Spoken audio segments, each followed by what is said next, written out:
Hey guys, it's Charlene. In my last video using honeybee stamps, I created this adorable layered reindeer card. This set, by the way, is back in stock. And like I mentioned in that last video, the honeybee stamps Christmas release this year is just absolutely adorable. Today I'm using Alice's Gingerbread Lane, and there's this lovely layering guide that you can find on the website. This will help you put together everything you need. You can see there are 3 different gingerbread houses, as well as this adorable little gingerbread car. And then of course there are these 2 different Christmas trees and all kinds of other fun little goodies that you can add on to your gingerbread houses. Like there are candy canes or a little candy, a pretzel, so many fun little additions for your card. I'm going to start by cutting everything I need out of colored cardstock. So I'll cut out the 3 house bases, a car, and then 3 different trees in this darker brown cardstock. I have all that cut out. I'm going for a very traditional gingerbread style of house. So for the additional house layers here, I'm going to cut them out of that same gingerbread brown kind of colored cardstock. Because I'm building so many houses, I'm actually putting the pieces back as I go, and then I'm just grouping the pieces, the cardstock pieces, with the particular house. I cut these pieces here from a lighter shade of brown because there's this waffle cone pattern on them, and I wanted them to look kind of realistic. I'm going to cut all the rest of my pieces out of white cardstock because I'm going to use my alcohol markers to color these in. As I was taking everything out, I put it onto my sticky mat so that it doesn't run away. Now I'll set this piece aside. Any of the white icing pieces that I knew were going to be glued to the houses or the car or the trees, I went ahead and set those with the piece that they went with. So now I can go in and glue these layers together. This helps me keep lots of little die cuts from floating around on my desk and potentially getting lost. So this has a really nice lacy filigree style to the icing on here. So I did tap it off once I added the glue on the back. I just didn't want any of that glue to squish out from the sides of that beautiful white cardstock piece. So now I'll add some glue to the back of this next tree, and this is embossed, so you can see there's little nice embossed details on there, and I'll center that on the tree.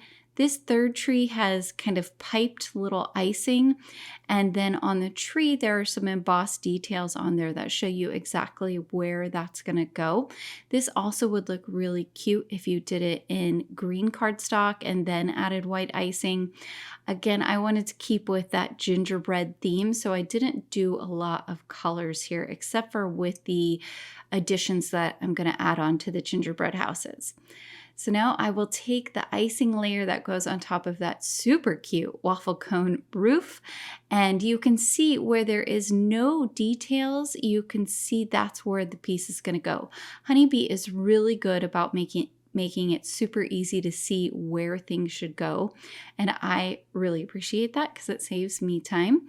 So I've added glue to the back of our waffle cone piece, and that's going to line up right over the top of the roof line. And then I've got some icing here. It's going to go over this bottom step piece, and then I can glue that entire piece to the base of the house. So having these extra layers just creates dimension, makes the house look more 3D, super cute. And then the door here is that same waffle cone pattern. So that's in the light brown. I've put it in the center so that way I can center my windows on each side. There are 2 other little white icing detail pieces that go to this house. I chose not to cut those out. So you don't have to use all the pieces either. Just remember that when you're putting things together. And now for this top of the chimney, I added the icing. Super cute first little house. Now for our car, I added icing to the back of the main body piece, and I'm going to put that right in the center of the top portion of the car. And then I can add these cute little wheels. I almost wish I had done the wheels in a different color, but it'll be okay.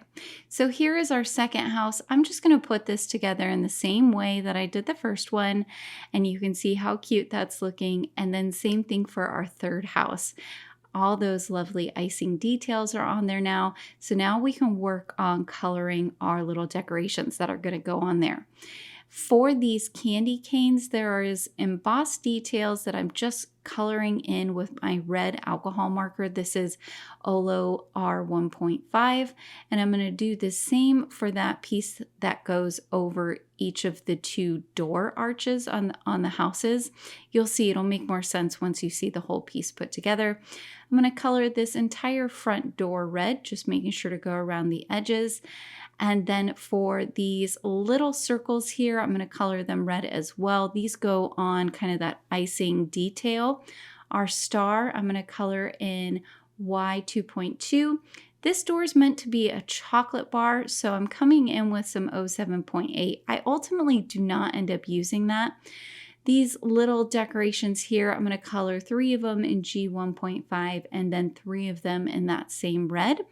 Our cherry, I've got some red, and then these little sprinkles I'll do in red and green. So I'm trying to break up red and green decorations so that way it kind of works all over the card and we're not getting too much red in one spot or too much green in one spot. I did end up cutting out some extra little details for one of the other trees, and you'll see that later here. Now I can add some glue to the back of my door. I cut this out actually of a darker shade of cardstock. I just wasn't happy with how it looked with the alcohol marker. Normally I am, it just wasn't the right shade of brown. So I've gone through and arranged everything how I like it. There's those additional circle details I was talking about. I also added some to the car wheels because I thought that would look super cute. And I did ultimately decide not to use all 3 gingerbread houses. So I'm going to save that one and turn it into a tag. I'm going to go ahead and add foam tape to the back of several of these pieces. I'm going to work in reverse. So I'm going to go from the top down. That way I don't have to worry about trying to rearrange my card and get things back in the same spots. I find this to be very easy. So first I'll start by adding some foam tape to the back of my car. Now I can go ahead and adhere this car down. I'm going to pull out the little candy canes because I know where I'm going to put those. I'm not worried about them. I'll add some foam tape to the bottom of our first little tree here, and I can pop that down right next to where our little filigree tree is going to be. And then I can pull that out, add a little bit of glue down towards the bottom of the tree, and I'm going to glue this to the top of the snowbank. It's a little bit hard to tell in this video, but I did hand cut out 2 snowbanks from white cardstock. That's what everything is getting adhered to. So now I can pull out the house and do the exact same thing, just adding a little bit of glue to the bottom and then sliding it back down behind the car. Now you can see that snowbank a little bit better, and it's going to be much more noticeable once we get some foam tape on the back of everything and have it lifted up. So now this whole piece I'm going to add foam tape to the back of. And then to the back of the house, as well as to the back of the tree, I'm going to add a cardstock shim on there. So I'll go ahead and trim this down so that it fits perfectly right behind my house. Add some glue to the back and then glue it right on there. Then I can add a shim for our tree. Same thing, I cut down my piece so that way none of that white cardstock would be showing. And that's just going to help everything to be nice and level. So now I can work on this second snowbank here. I'll start with our tree here that has all the cute little decorations on it. Again, just adding the glue to the bottom, and then I can place our tree down. Next, I'll bring in the house. Same thing, just adding some glue down there to the bottom. And I like to use liquid glue for this because it does give me a chance to kind of wiggle things around. And even if I don't like the placement of something, I can still pull it back up, which is really nice. So I've got my clouds here. I'll add a little bit of glue on the back of them as well. I'll place this first one down towards the right, add some glue to our second cloud. And this one I'm actually going to move. I decided I didn't want it on that left-hand side of the card, so I went ahead and put it there. Now I can take that whole piece off. Everything's nice and adhered together. I don't have to worry about it falling apart. And I'll add some glue to the back of our blue piece. Now I could have used a full sheet of blue cardstock here, but I preferred to use just some white scrap cardstock to layer everything up down there towards the bottom and not use up my blue cardstock. So that's a good way to kind of save on your cardstock, is anything that's hidden under there, you can use some less expensive cardstock just to shim it underneath. So I've added shims there to the tree and the other house. I can add glue to the back of those as well as all the way along that snowbank. And then I can go ahead and adhere this down to the front of the card, and everything's going to be nice and level because of those shims. Now we've got our first snowbank. I'll go ahead and take off the release tape. I'm going to use my score tool here. This helps me to line that up along the bottom just perfectly.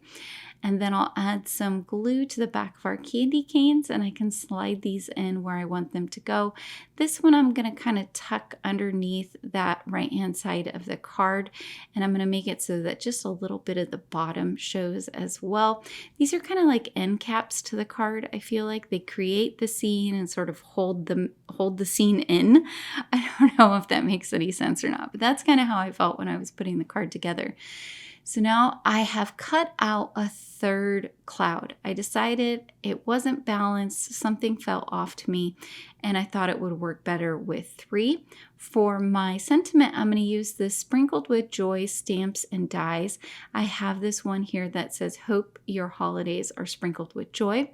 I'll stamp this out with some intense black ink. Make sure to get our stamp nice and inked up. Go ahead and flip and press and lift.